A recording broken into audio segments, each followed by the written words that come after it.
Kumbuka huyu nabii Hana katika kitabu cha Luka sura ya 2, yeye alikuwa akishina magotini akifunga na kuomba kwa ajili ya kuombea watakatifu wa Mungu na kuombea taifa la Israeli. Na huyu nabii Hana katika kitabu cha Luka sura ya 2 mstari 36-38, Biblia inasema yeye ndiyo aliyetabiri kwa habari ya ile tumaini la wokovu Yerusalemu walikuwa wakilisubiria. Na Esta, kwenye Esta sura ya 4 mstari wa 10 hadi 17, Esta alimwomba Mungu ujasiri wa kusimama mbele ya mfalme, ujasiri wa kuwatetea Wayahudi, na akamwomba Mungu ampe ushawishi wa kumshawishi mshauri wa mfalme Haman aweze kukubali kuja katika ile karamu aliyoiandaa. Pia aliomba Mungu augeuze pia moyo wa Haman mshauri wa mfalme, na akamwambia Mungu, ninaomba utuokoe sisi Wayahudi dhidi ya mpango wa uharibifu wa kutuua sisi Wayahudi aliyoupanga Haman.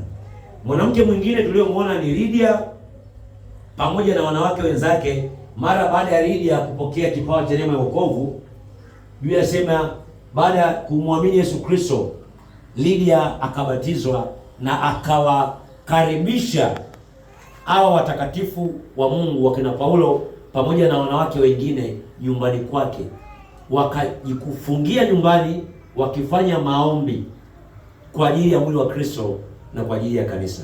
Kwa hiyo ni sehemu tu za nafasi ya mwanamke katika kanisa, lakini kwenye eneo la nini?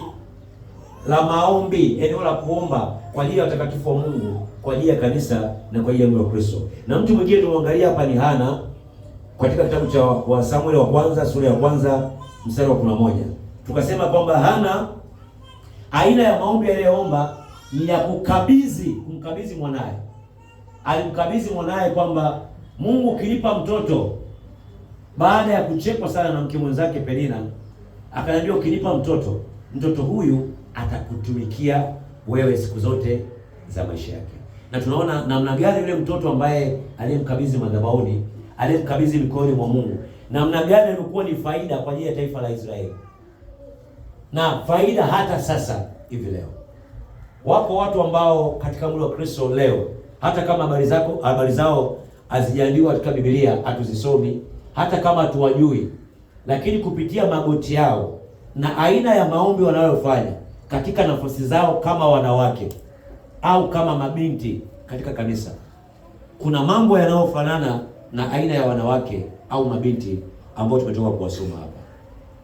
Wako watu ambao ni manabii, ni waonaji, kupitia maombi yao yamekuwa ni faida katika mwili wa Kristo, katika kanisa.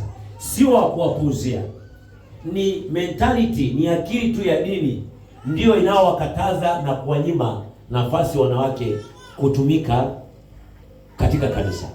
Lakini Biblia inasema, Paulo akaandika kwa kanisa la Galatia, akasema katika Kristo hakuna aliyotahiriwa wala sio tahiriwa, hakuna Myahudi wala mtu wa mataifa mengine, hakuna mwanamke wala mwanaume, wote ni sawa katika Kristo.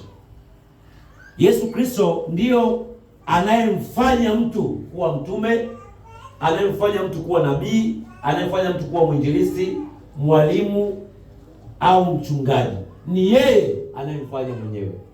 Akiweka kipawa au neema fulani ndani ya mtu, yeye anaruhusu hicho kipawa kiweze kutumika sawa sawa kama Roho wa Mungu atakavyo. Kwa hiyo katika nafasi ya maombi, mwanamke anapoomba, yako majibu Mungu anayojibu. Mwanamke anapoomba kwa habari ya familia, kwa habari ya uzao, kwa habari ya kanisa, Mungu amewatumia wanawake kama sehemu ya wanaougua mbele za Mungu kwa ajili ya kuleta majibu mbele za Mungu. Bwana Yesu asifiwe. Kwa hiyo mtazamo wa kidini ndio pekee unaomkandamiza mwanamke ashindwe kutumika, neema na kipawa cha Mungu kisiweze kufanya kazi ndani ya mwanamke. Lakini kwa wale wanaoongozwa na Roho Mtakatifu au Roho wa Mungu, hawaongozwi na mentality ya dini. Waga siku zote wanajiachia, wanatumika mbele za Mungu. Hatupasi kumdharau mwanamke hatupasi kumchukulia ni wa kawaida kwa sababu ya jinsia yake. Ni dini ndiyo iliyointroduce hivyo vitu, lakini Mungu hawaangalii wanawake hivyo, maana alishaanza kuwatumia tokea Agano la Kale na katika kanisa la awali mpaka hivi leo Mungu anawatumia. Mgeukie mwanamke mwenzako, kama ni mwanamume au mwanamke, mgeukie mwanamke yote yuko pembeni yako, mwambie Mungu amekuandaa ili akutumie.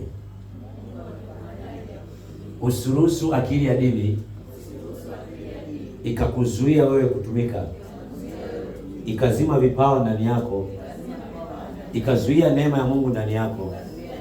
Unayo nafasi kwa ajili ya kanisa, unayo nafasi kwa ajili ya familia yako, unayo nafasi kwa ajili ya Tanzania, unayo nafasi kwa ajili ya dunia, katika jina la Yesu Kristo. Amen. Simama polipo.